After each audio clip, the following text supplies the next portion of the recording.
Jason Bain from SEIU talking about the employees, just not in addition to wages and healthcare and issues like that, but a chance to be heard, a chance to have their voices heard, so that they have a name and a stake in the very work and the place they work and the things they do to make this state and this country great. I think there's a misnomer amongst folks who are on the other side of the aisle when it comes to folks who have a collective bargaining agreement or the ability to bargain collectively, if you will, barring from the term, is that they might have an interest in bankrupting the company that they work for. Now tell me, where's the interest in doing that? Yeah, why bite the hand that feeds you? Well, it's not just that. It's that what you find in reality is when you look at companies, big airlines, other companies, automotive workers, there's a loyalty there to the company where they work because they know they have a voice. They know somebody's looking out for them. People are in line to get those jobs. Mm-hmm. Employers get the best pick of the litter because people want those jobs. Because it's secure, they pay good wages, they've got health benefits. They're all of the things that you would want to be able to provide for your family. And somewhere along the line, I love when and I've got good friends in law school. You'll see, but bright minds on both sides of the aisle. And a good friend of mine says, just think if we had a free market economy and all ships, I think that's our favorite saying, all ships rise with the rising tide. He said, can you imagine if the free market economy were really cut loose? And I said, I don't have to imagine that. I've got a history book. I know what the unchecked free market looks like. Looks like October 29th, 1929. Yeah. It's a very easy thing to imagine. And when Democrats have been talking the recession word for 6 months, and Bush's talk has gone from things are fine to there might be some bumps in the road, it might be a little stormy, but it's going to be sunny, to now, oh no, we're going to give you guys a stimulus package.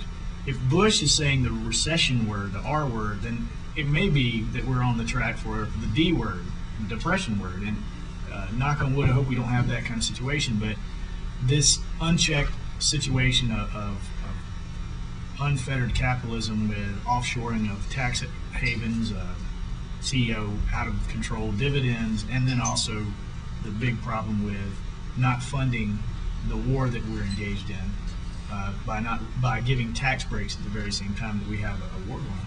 Those kind of things do spell the kind of scenario that makes one think, with the mortgage problems and all that we could be heading for something like that that was back that day in 1929. I hope not. I hope that this bipartisan bill that's coming before the Senate right now is going to pass through with flying colors, and that we're going to get the kind of stimulus to give a break to the hardworking folks of America, so that we don't lose more homes and lose more pieces of the American dream. Yeah, I think there's a number of things that you were just talking about all at once, and one of the things that you mentioned earlier, for example, the trade agreements. Right. And I want to be careful that when we go down this road that we're careful in our dialogue. I have a master's in international relations. I focused on international political economics when I was in that master's degree program, and inherently, I don't like to use the word free trade agreements. Regional trade agreements are actually good things. Yes, they are. They're good things. The problem we've had with regional trade agreements that we've engaged in that is, for example, an enormous departure from the European Union model, which is not perfect, but is huge difference from what we're engaged in, is it didn't come equipped with any sort of floor. So there was no floor on wages. There was no floor on safety standards. So there was no incentive to instigate. There was no incentive for multinational corporations, which we have very little real control over. And some of the engagements, some of the involvements we have with the World Trade Organization and the International Monetary Fund and the World Bank sort of limit or even tie our hands, because we have international treaties that are enforceable and we have to abide by those. But there's nothing wrong with saying, look, we're not going to import goods that were made by slave labor. We're not going to import goods that don't meet safety standards or weren't made with safety standards within the process of being made. That's all part of the WTO. We can do that. You don't necessarily want to be punitive, and in reality, there's an incentive for us to lend a hand to help out with the technology that helps China and India skip the Industrial Revolution that we went through at the beginning of the 20th century. Because what we do know about in this arena is that pollution is not local. Global warming is not a local problem.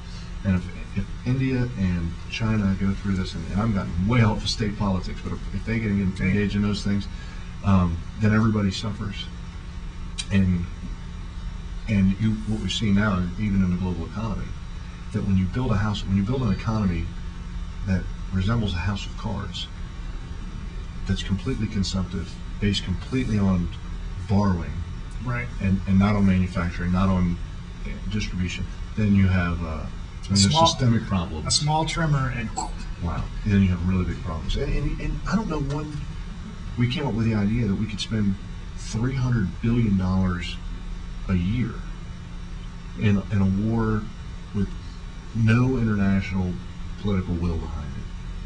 And not eventually. We have this mind, I think, sometimes as Americans, we have this limitless American Express card that will never run out of money. And we could spend $1.5 trillion on a war with no rate of return and not eventually hurt. I mean, we've got no roads. We've got no dollars for roads in the state of Colorado, no federal dollars. Our federal dollars for schools is dwindling. We're going to the federal government with hat in hand. And they're just telling us, you know what, if you want a new road, build a toll road. And that is not an answer.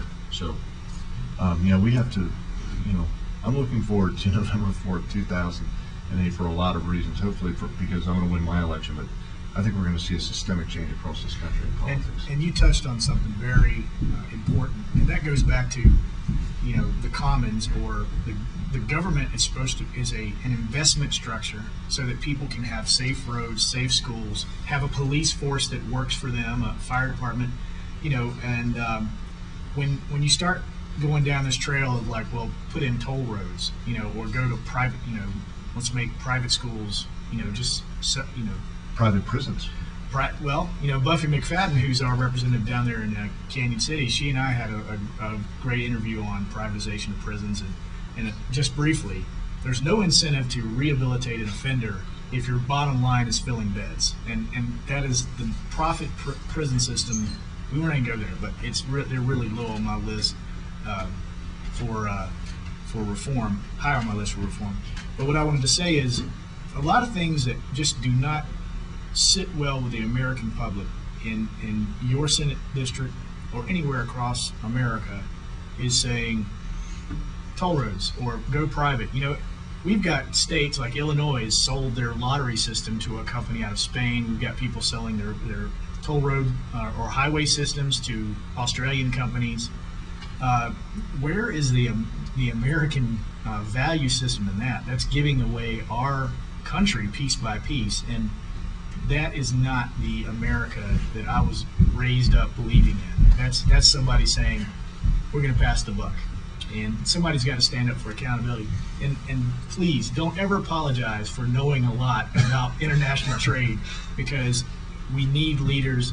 I'm talking to you people out there. We need leaders on every level: state, local, U.S. Congress, Senate, all the way up to the president. We need people that have understanding of trade relations and sound fiscal policies and what it's going to take to make America the country that it was just 7 short years ago when it was the leading economic power of the world.